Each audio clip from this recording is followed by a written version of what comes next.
Realizations of 2021 was that I was, in fact, horrible at note-taking. In school, I was always so proud of my notes, whether it was building these super extensive study guides with my hand-drawn animations and different colors that I would print out and learn by heart. At Marianopolis, which is my college, I actually wrote them by hand, and I thought they were so pretty for a child psychology class that I got them laminated. So clearly, this is a pretty big point of pride and a big deal for me. While technically my notes were beautiful and very effective for helping me study for the types of exams that I was having, mainly memorization based, it turns out that they weren't that helpful in helping me to understand the content that I was taking notes on, because most of my notes are and were verbatim notes. So beyond work and school, I never really questioned the notes I was taking, because while I would read a book or two, I wasn't really so intense about consuming content online. And that changed when I launched Boldest in 2020. So I started reading a ton of content from different books, mainly career-focused, self-improvement, productivity, time management, etc.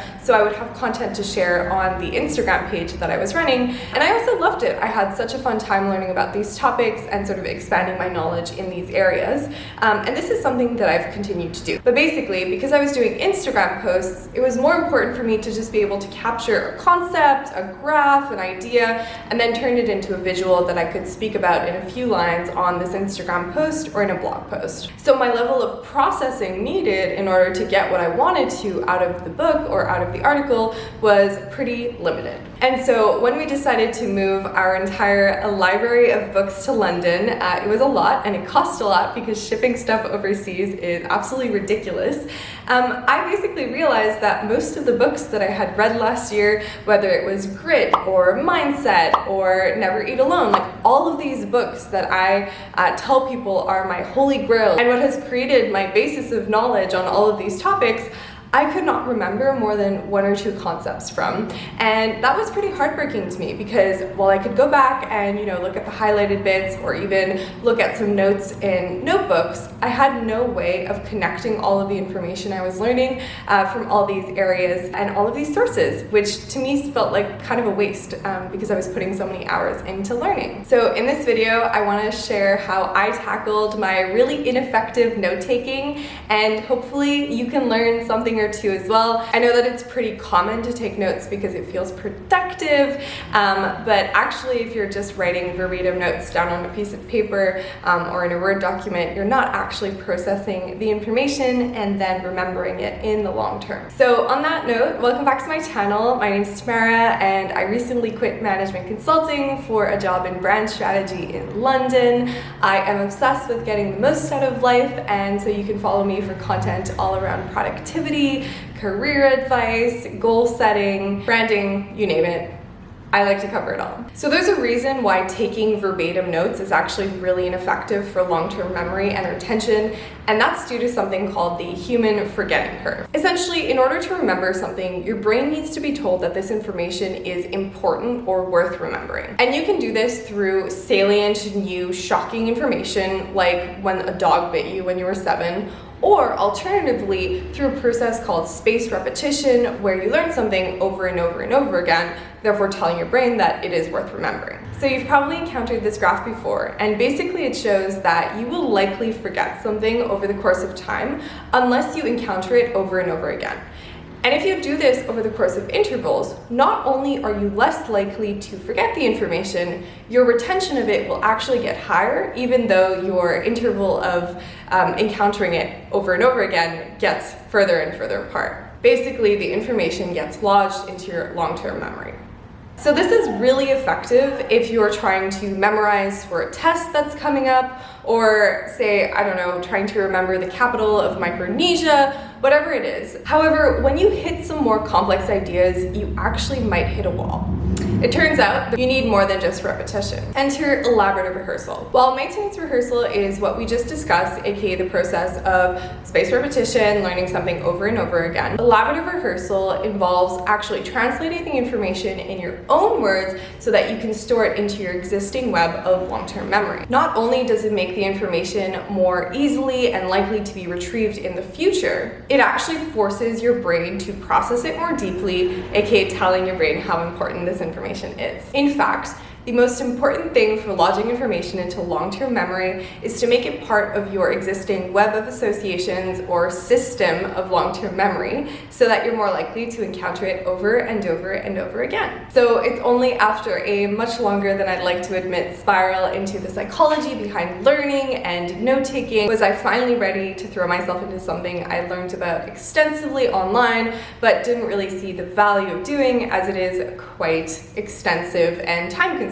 So meet Zettelkasten. I've been familiar with Zettelkasten for quite some time because I'm a pretty big user of Roam. Roam is basically a productivity tool that you can subscribe to online, and I use it to run my life. Essentially, I use it to track habits, I use it to take notes, I use it to come up with new ideas, and I essentially treat it like a repository for everything that happens to me on any given day, and it has been great. However, the true super users of Roam use it to bring to life this idea of Zettelkasten that I just mentioned, and essentially use it as a true second brain. So Zettelkasten is a note-taking method that's been around since the 1600s as a way to store information. It was made really popular in the 20th century by Niklas Luhmann, a very prolific researcher and writer who published more than 500 articles and wrote 70 books, and is kind of known for bringing to life the modern version of Zettelkasten. He did not use tools like Roam in order to network his thought,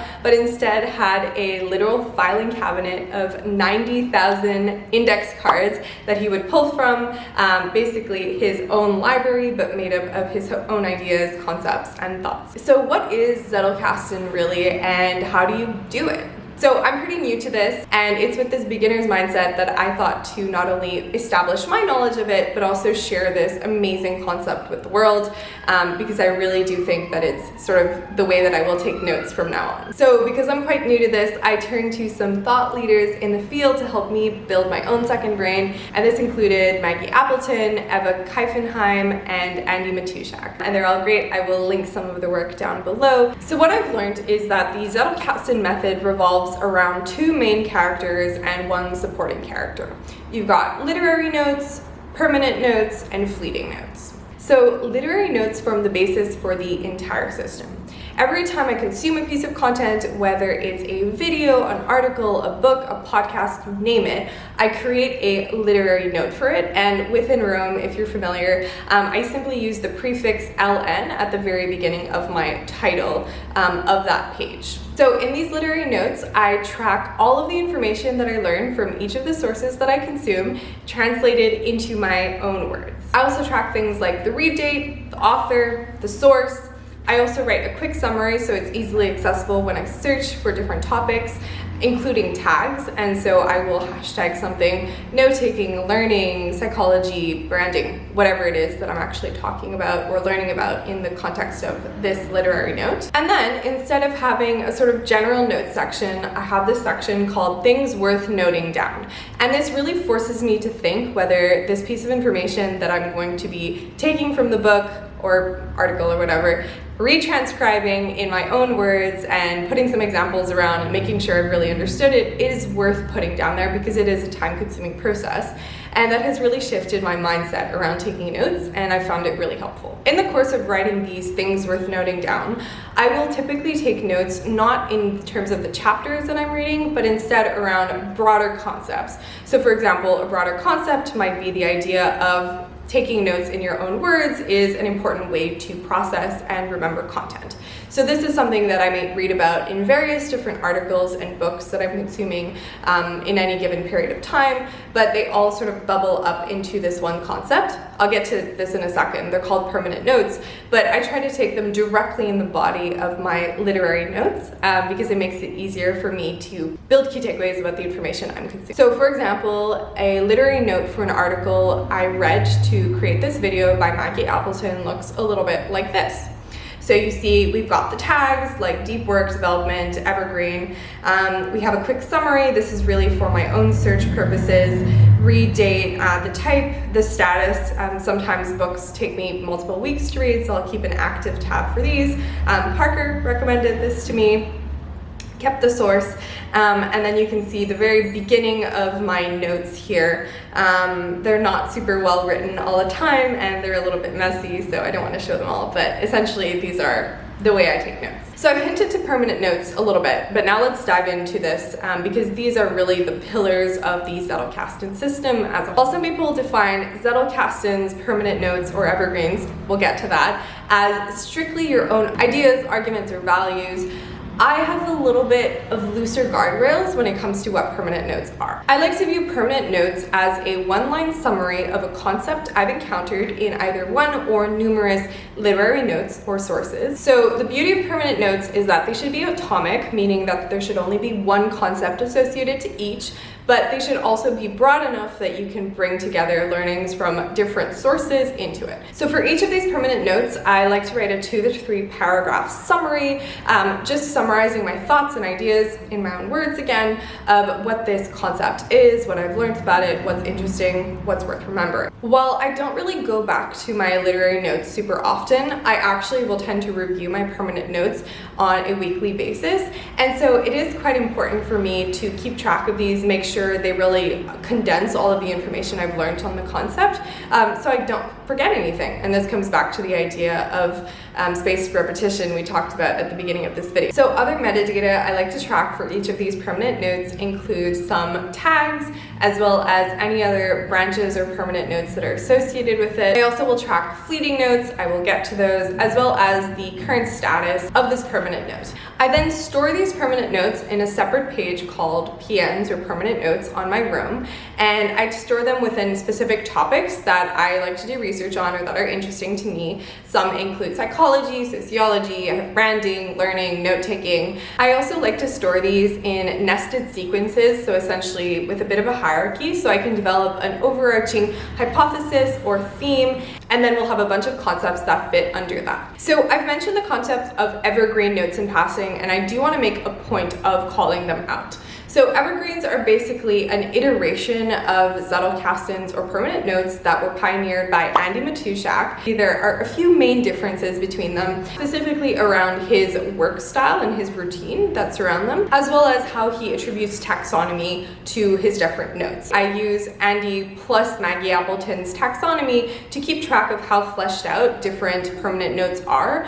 and they either get tagged as seedlings, buddings, or evergreens. And this really ties nicely into the concept of the mind garden, which you hear a lot about in these communities. So a mind garden is basically a second brain or the collection of all of your permanent notes and your knowledge that gets put into this ever-growing garden of information. It's become a really big trend to have these be posted online. So instead of blogs and articles, you would actually share different permanent notes and you would update them as they go from seedlings to evergreens. I'm not quite there yet, but if you are interested in building your own, I will link an article down below that I thought was super interesting by Nestlab. So for example, one of the permanent notes that contributed to this article looks something like this. So the title of this permanent note is "Taking Notes in Your Own Words is the Only Way to Effectively Process Content." We've spoke about this a lot.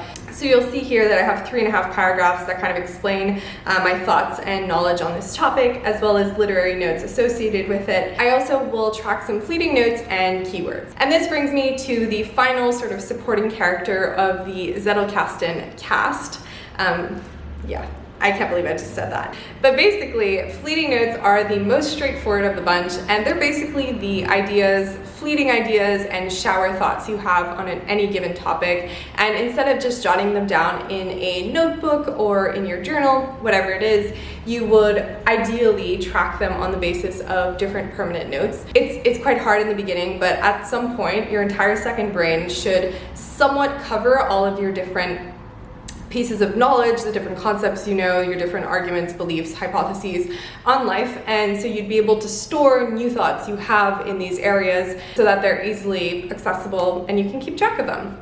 So I'm not there at all, but really interesting concept. So let's close this out and talk about why the system works for me and why I'm so hyped up to build out my very own mind garden within the room that I already use. weeks. You're probably at this point wondering whether it's worth the time and the effort to build out something like this. It is quite the big commitment. I'm totally on board with that. Or alternatively, just like one of my friends asked, you might just be wondering, hey Tamara, isn't this what your brain just does naturally in the first place? And yes, that's the whole point. So your brain is so complex and it builds associations between concepts, and it allows you to come up with hypotheses and ideas. But as we talked about, the reality of the human forgetting curve is that you won't be able to keep track of all of this amazing, rich information that you're learning about on any given day.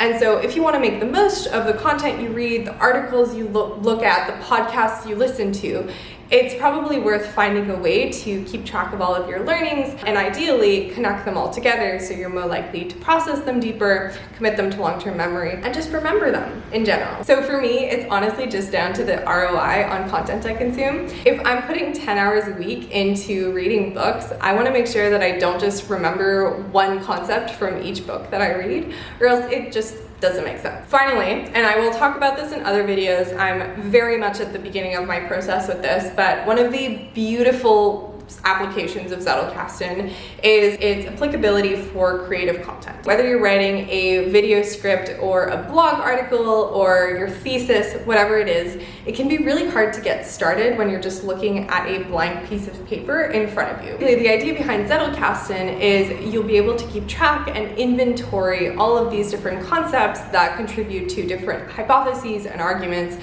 And when you want to write or talk about one of these topics, you already have all of the associated concepts at your disposal and can literally just plug and play the content that you've written in those paragraphs into the text you're writing. It ends up being so effective for not only cutting down the time it takes to write and produce, but also helps beat sort of writer's block or inability to start, procrastination. I am very guilty of all of these things. So yeah, that's it. That is everything I know on the Zettelkasten method so far. I'm at the beginning of this, but I already have about 50 permanent notes, and I've been spending like an hour and a half every morning just building out my room garden. They call it tending, like tending a garden. I think it's so fun, so cute, so cool. So if you like videos like this, all about productivity and note-taking and learning in general, let me know if there's any topics you'd like me to tackle. I'm always keen to learn and to share what I learned along the way. So yeah, talk soon.